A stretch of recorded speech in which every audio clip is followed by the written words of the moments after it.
Before dates, well, actually, yes. Dr. Joey Schulman is a fountain of knowledge on how what's going on inside our body affects what we see on the outside. And today she's joining us to talk skin.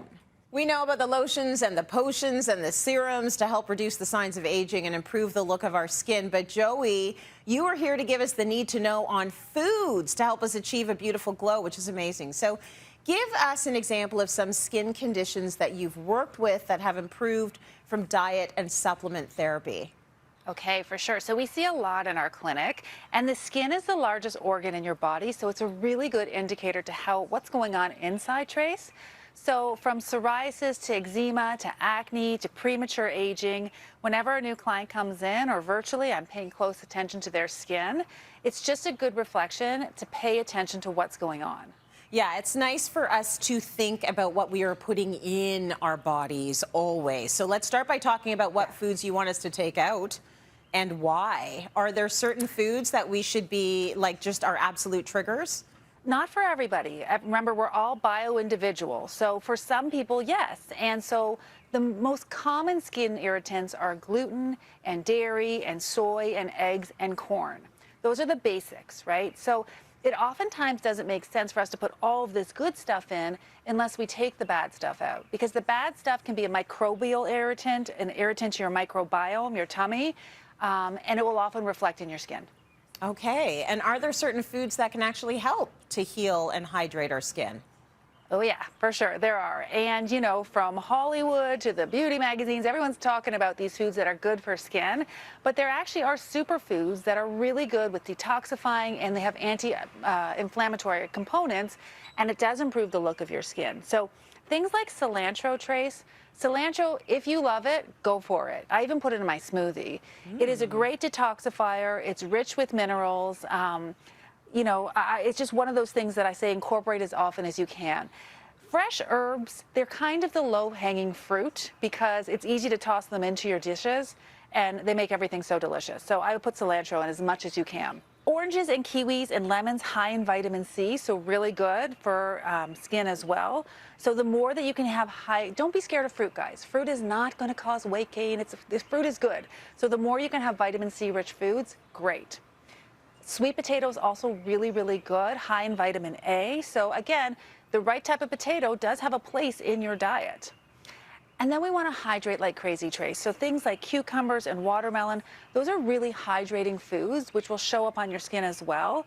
And of course, omega-3s. So things like salmon and nuts, it's like a conditioner to a hair follicle. It helps your skin hydrate. It helps with moisture. It reduces fine lines. But of all of this, Tracy, the nutritional gold, the highest antioxidant capacity, are wild blueberries. So they can be costly, but this time of year you can buy them at the side of the road. But wild blueberries are so good for you, for skin, for disease prevention. Put them in smoothies, put them in salads, they're amazing. Okay, it's not like I didn't know blueberries were a good thing, but you have really been talking about blueberries a lot since, like, you know, maybe last year, this year. Like, honestly, I buy blueberries now every time I go to the grocery store just because you are telling me that they are so good. Like, they're such a good antioxidant. The color of the skin is really good for you. Everything about them. The only thing we got to do, Joey, is we have to clean them properly, right? Because they're part of the dirty dozen. You do. So, I mean, if you can get organic, great, but you're absolutely right, Trace. You want to clean them properly. They have something called an ORAC, and they're the highest on the ORAC scale. That's the antioxidant. So if you look at the highest amount of antioxidant activity, which is the good guys, that's wild blueberries. So Love the wild, that. if you can get them, are actually even better. Okay, wild is even better. I like to hear that. You also have a smoothie. What's in the smoothie that you say is good for the skin? So coconut water, which is filled with electrolytes, collagen, which I know you and I are both fans of, the wild blueberries, the cilantro, a little protein powder, a little maple syrup, bananas. I don't say that I have the prettiest smoothie because it comes out sometimes greeny blue because of the mixture of cilantro and blueberry, but I have the healthiest smoothie, and it is so good for skin. So you know, smoothies are the easiest way to get the most nutritional bang for your buck, to be honest. So I love my NutriBullet, and I use it every morning, really. So it's great. Good. We love to see that. We love to hear it. It doesn't have to look pretty. It just has to do the work, right? Joey, thank you so much for that. Great tips, as always. Thank you. Let's go to break. We've got more coming up, everyone. Stay with us. It made us wonder if you could pick up any hobby right now at the age you are without that fear of trying something new that we all seem to develop as adults. What would it be? So we're going to talk to all of our experts today. We've got Shobhan and Marilyn with us in studio.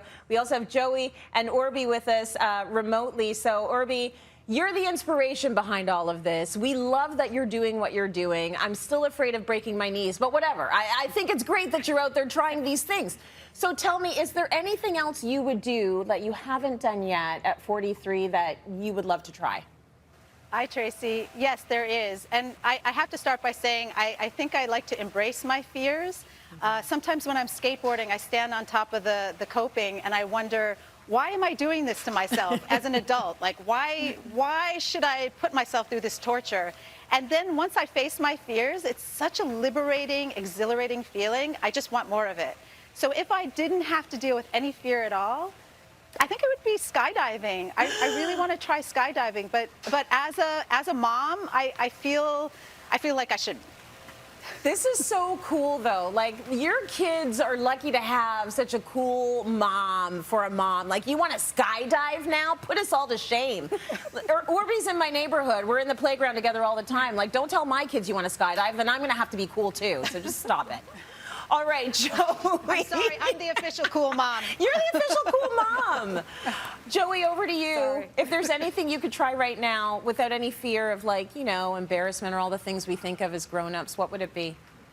Right. Well, you know, I'm 50, so what am I going to do? I watch Faith and hip hop, and I was like, I want to take a hip hop class. Like, I want to dance like nobody's watching in a class. I want to learn hip hop. I'm not saying I'd be good at it, but that's what I want to do. I love that. There's something about dancing that looks so liberating, so freeing, and I think that it would be beautiful. Like, it's not too late. Go learn a choreography. Have some fun. Do it in your basement. I think it's great. Good answers. Thank you so much. Doing it. Okay, over to you now, Shobhan.